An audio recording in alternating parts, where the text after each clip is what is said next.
Good. We are going to do information. What do you call information? When you bang at the gate, then the dog will start to bark. This one is our first time of training this dog.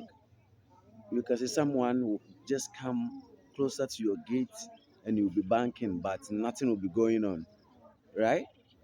But this one, we're going to show you some tactics, some training that you pass through before you can see that the dog will give you an information that there is someone at the gate, there's someone banking up.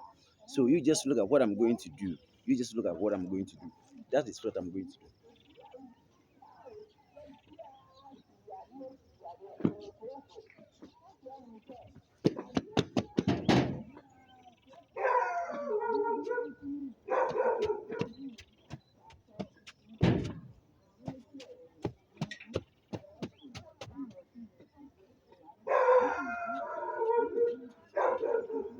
You get the voice.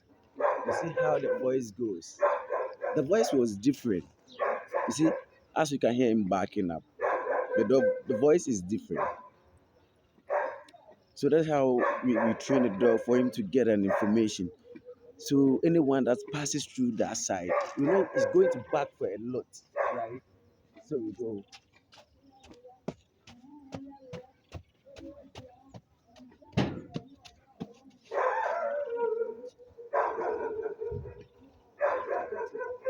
Two voice that dog they sense. When they sense danger, their voice is different. And when they didn't sense danger, their voice is different. Thank you for watching. See you next time.